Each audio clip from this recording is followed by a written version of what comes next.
Selamat pagi Bapak dan Ibu, perkenalkan saya Afra beserta partner saya Novi dan Aisam dari BOL. Pertama-tama saya ingin menyapa Pak Erlan terlebih dahulu. Halo, selamat pagi Pak Erlan. Bagaimana keadaan listrik di rumah Bapak? Apakah menyala selama 24 jam? Baik Pak, terima kasih atas jawabannya. Namun sayangnya, perumahan karyawan di sekitar lingkungan pabrik kelapa sawit tidak seberuntung Pak Erlan. Nyatanya, ketersediaan listrik di perumahan karyawan masih bergantung pada genset yang disediakan oleh perusahaan. Sehingga listrik hanya menyala pada pukul 6 sore hingga 6 pagi. Masalah lainnya juga timbul pada kandungan COD dalam POME yang sangat tinggi, mencapai 70.000 ppm. Sehingga kandungan COD dalam POME perlu diturunkan terlebih dahulu sebelum dialirkan atau dibuang ke lingkungan. Bapak Ibu, melalui BOL, kami hadir dengan konsep teknologi bioreaktor MFC yang nantinya akan dipakai oleh perumahan karyawan pada kawasan industri kelapa sawit.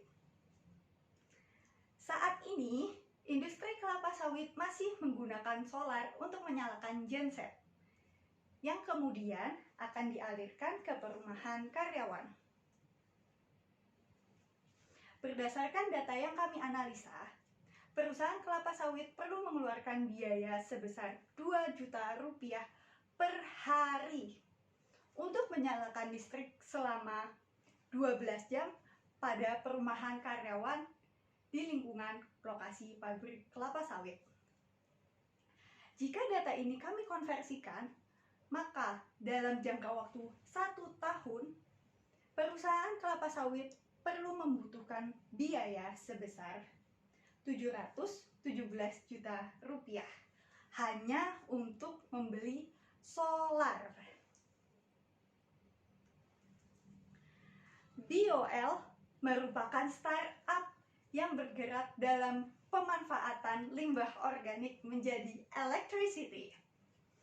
Dengan menggunakan konsep teknologi bioreaktor MFC, vertical integrated business akan terjadi pada bisnis model industri kelapa sawit. Bapak Ibu, industri kelapa sawit berpotensi melakukan penghematan sebesar 14 miliar rupiah dibandingkan dengan pemakaian solar selama 20 tahun.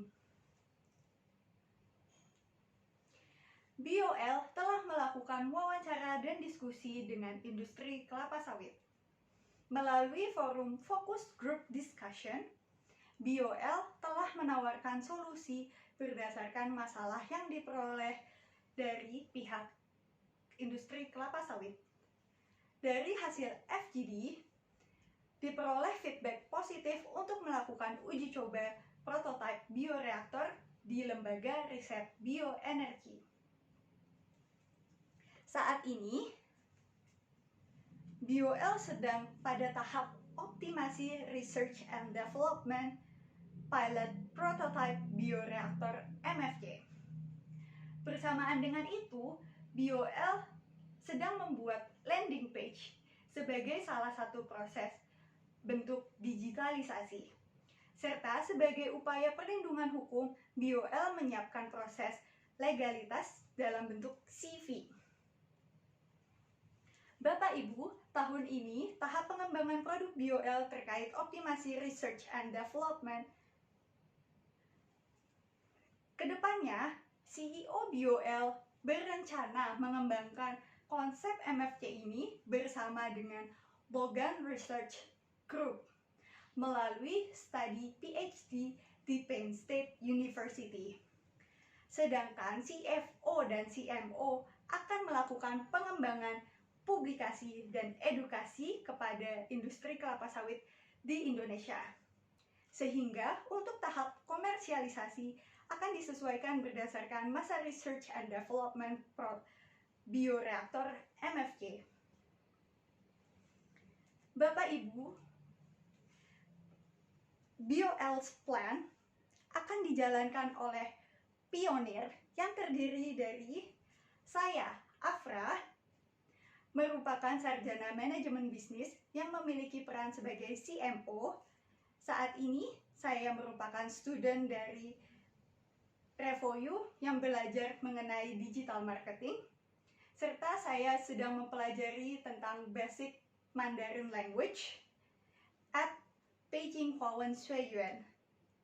Aisam merupakan Master of Science yang mempelajari tentang bioenergi berbasis keanekaragaman mikrob. Berperan sebagai CEO, Aisam memiliki pengalaman riset dan pemahamannya mendalam terkait dengan pengembangan bioenergi berbasis organic waste. Sedangkan Novi menguasai perencanaan dan proyeksi anggaran terkait dengan analisis proyek investasi. Di tengah kesibukannya menjadi manajer fund PT Pakarang Nusantara Mineral, Novi dipercaya menjabat sebagai CFO BOL. Bapak Ibu, sekian mengenai profil bisnis BOL. Silakan hubungi kami untuk keputusan terbaik bisnis Anda. BOL, Best Energy Supply for Environment.